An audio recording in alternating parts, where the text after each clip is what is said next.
Objections. I'll be honest, out of this entire series, this one phase is the phase I am least excited to teach. And that's because after working with thousands of reps, I've realized that once you start talking about objections, it's all that reps focus on. After training thousands of reps, I've seen that they think objection handling is the one thing that's gonna make them good reps. And that's because most reps think they lose deals to objections. But in reality, objections are just symptoms to poor discovery, poor transition. I said earlier in phase 3 that 80% of your time and energy should be put into perfecting your discovery, perfecting your transition, learning how to use discovery in your transition and pitch. See, objections are what we hear when we get the no. And so we correlate them with why we lose sales, but they're not. They're symptoms. They're how a lost sale presents itself, but it's not the reason that we lose the sale. The reason we lose the sale is because we don't build clarity. The reason we lose the sale is because we don't conquer uncertainty. We don't dismantle objections in our discovery. We don't get full alignment in our transition. And the way that comes out is in an objection. This phase will be a shorter phase because in truth, objection handling is a simple concept. You can get into minute and micro fine word tracks and we will cover a majority of the ones that I think you should know. But for the most part, learning how to handle objections and prevent objections is principle. And so the first lesson of this phase will be going over what objections are and realistically how we should perceive objections, what our mentality should be on them. And then in the rest of this phase, we'll be going over how to correctly loop objections, how to actually spot objections, and what types of objections there are and how we conquer those objections in our objection handling phase, in the close. It is gonna be a fun phase. It is gonna be a fun lesson. Let's dive in. Roll intro.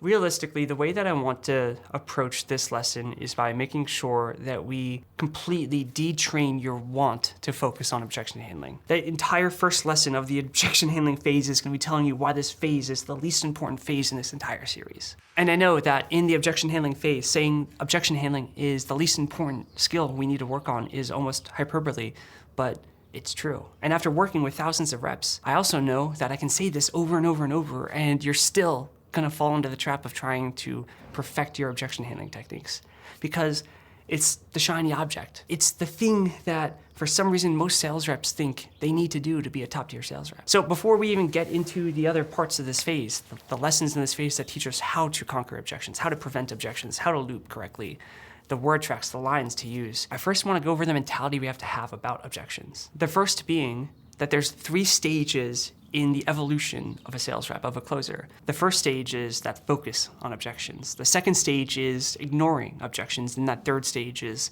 almost pretending that they don't exist. See, when you come in, you get no's, and that's because you're not good yet. You're not good at clarifying the problem that a prospect has. You're not good at clarifying the outcome. You're not good at creating that gap or that canyon that we can bridge with our offer. You don't understand how to build opportunity cost. You don't understand how to get doubt involved, and so you don't get people in the buying pocket. Even the transition, until you build proper experience and understanding of your industry, it's hard to give those actionables that get us alignment. And so at the end, when we pitch and we try to go for a close, we don't have certainty and clarity and alignment and doubt. And the cost of action might be less than the cost of inaction. We don't know how to build all that. And even though all of that is done in your discovery and in your transition, you don't actually see the fruit of it until the close, or the lack of until the close. And so an improper discovery, an improper transition, lack of clarity, lack of alignment by the time we get to the close looks like an objection. And the way the human brain works is that objections and no's become synonymous together. And so we think to conquer the no's, we have to be able to conquer objections. But in reality, we want to be able to prevent objections in our discovery and transition. The first stage is that focus on objections because you see the no's. You get no's when you start in sales. It's okay. You still get no's when you're top tier in sales. It happens. But when you start, you think the no's are because of the objections. They go hand in hand in your brain. It happens. And I just want you to be aware of that. I hope I've shown you throughout this entire series that awareness of the traps you can fall into is on its own being a league up above other sales reps that don't have the same training. After you get reps in sales, you start to realize that yeses are more common than you think. That objectionless close is possible. What happens is you start to slowly get better at discovery and transition, and you have closes that just don't have objections at the end. They had objections that you prevented in the discovery, in the close, and you just don't realize it. And so just like a broken clock is right twice a day, what'll happen is you'll have calls where your discovery and your transition are great, and you get to the close and it's seamless and easy. There aren't any objections. And in your mind, you think, why did that happen? And it takes a lot of those calls for you to realize that it's how you approach the call to begin with, not how the close went. And so what starts to happen eventually is you start to rewire your unconscious, and you start to speak differently, and you start to attack questions differently. And you start to realize that not every close has to have objections. And in a way, you almost start to assume the close and then transition into phase number 3 of that closer, the top tier closer that just pretends objections don't even exist. And I say pretends they don't even exist, but what I really mean is almost just forgets that they exist. See, when I get on a sales call at this point, I don't think to myself that I'm trying to dismantle objections prior to the call. I don't think to myself that I am trying to find out what their objection is gonna be at the end of the call. I just assume that we're gonna find out what their problem is, and if it makes sense for them to solve the problem, then we're gonna do everything we can to solve their problem. And my thought process on that isn't something that you can just adapt. It took a decade for me to get to that point where I think like that, truly think like that, and my unconscious thinks like that. But now that I think like that, I speak differently on calls. I have different charisma when I speak. I have different confidence. I have a different tonality. I use different diction. And I think just being aware of the fact that that happens will expedite the timeline of which it happens for you. The main point I want you to take from this first part of this lesson, though, is that that first phase of thinking objection handling is everything, thinking that it's gonna be the thing that gets you to the top tier closer mark, it's incorrect. It's an incorrect, broken way of thinking. And it's because no's are not synonymous with objections. Objections are symptoms of improper discovery, improper transition, things that you still have to smooth out earlier in the process. See, even in business, there's something called the popcorn effect. It's that when you put action in, it takes 60, 90, 120 days for that action to actually be seen, for that outcome to come. In a sales call, we don't have 90 days, but we have 90 seconds, or 4 or 5 minutes, or 10 minutes. What we do 10 minutes earlier in the conversation stems how the conversation goes 10 minutes later. If we build clarity really well, build a problem, and have an entire conversation about a problem, then at the end, it's very logical for our prospect to want to fix it. But just like we used stories and plots in phase 3 as our analogy, if we don't build a plot, then it doesn't make sense to come to a resolution afterward. The main point that I want you to take from the first part of this lesson is that you have to know when the no's come in that it's not because you're not handling objections well, but it's because you're not building problems well, or you're not building clarity. You're not building a gap. You're not building cost of inaction. You're not building doubts and getting them in buying pocket. And that comes out as symptoms, the symptoms being, let me think about it. I have to check my finances. I have to talk to my accountant. I have to talk to my wife. Objections, often more than not, are just ways of people getting off the phone without saying no. And the reason they want to say no is because we didn't do our job correctly of building a problem that is worth solving and showing them that not solving the problem is more detrimental than paying to fix the problem. The second principle I want to discuss in this lesson is that I'm a firm believer of you create what you practice. In-game situations come from what you train in.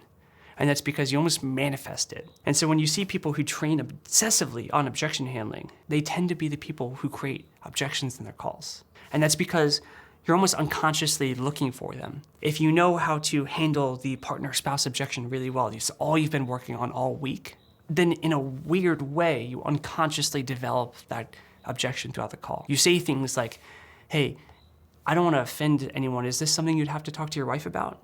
And you put in the prospect's mind like, oh, maybe this is something I should talk to them about. I haven't even thought about that.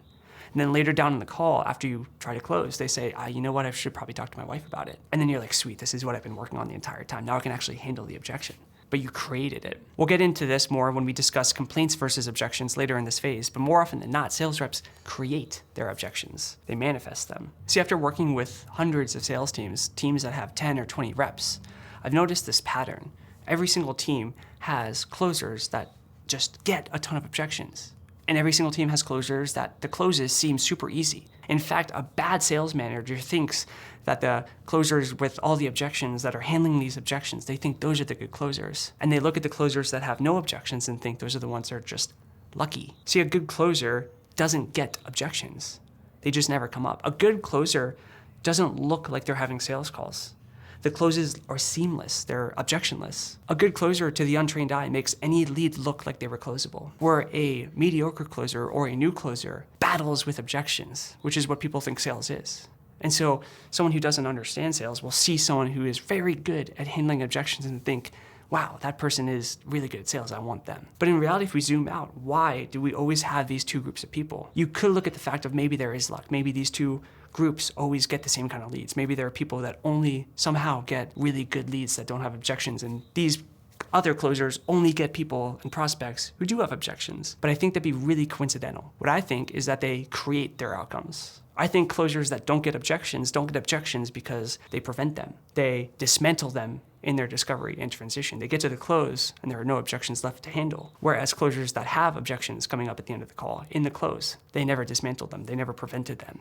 They created them, if anything. And the broken part about sales, the stigma I mentioned that we have in sales before, is that for some reason, this is what good sales looks like. This thought that you have to be handling objections at the end of the call for it to be a good close. But to zoom out and even look at closes like that from a business's perspective, if we're handling objections at the end of the close, more often than not, we see higher dispute rates and higher refund rates with clients like that. Clients that are hard closed with objection handling techniques at the end are often the ones that don't necessarily succeed in the service. And that's because objection handling is just treating symptoms to try to get them to say yes. But those symptoms are still rooted with the fact that they were uncertain about whether this was the right thing for them or not. Those symptoms are still rooted from the fact that they don't really know if this problem is worth solving. Symptoms that are still rooted in the fact that, in their mind, inaction might be more effective than taking action. And so in that, they get off the call and they think, I don't know how I felt about that. Closes where we have to handle objections, we get into buyer's remorse 5-10 minutes later. We get texts from people saying, hey, I thought about this, I don't think it's the right thing for me. When we get into closes that are seamless, that don't have objections, the percentage or the rate of that happening is so much less. People don't ask for refunds. People don't ask for disputes. People don't say they felt like they were pushed into this. And that's because they are certain that they want to solve that problem, because they have clarity on the problem. They are certain that the cost of inaction is more expensive than the cost of action. And they have doubt as to whether they can fix that on their own or not. They want help. And so the second point to this module, to this lesson that I want to make, the last point, is that we do have to know how to handle objections, because there are prospects that are going to have full clarity and full certainty that they want to fix the problem, but they're still going to be scared. And we have to be able to handle those objections with them. But knowing how to do something and focusing on something, almost idolizing the skill, are two very different things. I want you to take out of this entire lesson one core concept, and that is that objection handling is not sexy. Objection handling is not what makes you a good closer. Preventing objections is. Dismantling objections. The very first module, the very first lesson of phase 3 was me saying your second goal in a sales call is to dismantle objections. I said in the first lesson of phase 3 that one of the goals of our sales call, the second goal of our sales call, is to dismantle objections. And I said that back then because I wanted you to know, when I say it now, that this is not just me having a new thought. Before you get in any sales call, your second goal always should be, I want to dismantle objections before they come up. If we're getting to the point at the end of a call where we have an objection, it's not sexy to find out how to handle it. It's not sexy to be the closer that can conquer objections after they come up. It's cool and it's better and it's more effective and it's sexier to be the one that makes calls look like you didn't have to be skilled to take it. See, I love when people listen to sales calls and think I could have closed them. Because in my mind, I'm knowing the reason it looks like that is because I'm good, or whoever took that call is good. See, a really good sales call looks like it's just a conversation. It looks logical. It looks like every single question just makes sense. And a bad sales call is, wow, look how they handle those objections at the end. I want to learn how to do that. Be in the small percentage of sales reps that knows handling objections is not sexy. And you are already, just by knowing that, leagues beyond most other reps in the industry. Know how to handle them, but know that it's not the goal. Know that objections are symptoms of us actually fucking up earlier in the process. And know that if you have to get to the end of the call and you have to handle objection after objection after objection, your first thought should be, how could I have avoided those in our discovery, in the transition? Why did those come up? And what could I have done to prevent them? As long as you understand and internalize and comprehend those points, I am more than happy to teach you how to handle objections. Because just like a doctor has to be able to prescribe drugs to their patients, you have to be able to prescribe the right time to use objections. And if you don't use that drug effectively, if you abuse it, only bad things come. And that really is for your prospects and you in your sales career. Welcome to phase 4. The next lesson will be on the different types of objections that we have and what complaints are versus objections. After that, we'll get into what's called looping objections and understanding how to handle them when they do come up. This phase will be short and sweet, and that's because objections are not that complicated. Just like I said in phase 3, less is more. Sometimes this stuff is more simple than we want to admit. I also purposely made this specific phase shorter because I want to show you that it is not something we need to focus on. It's not where we want to put our attention. That said, I will see you in the next lesson, but until then, happy hunting.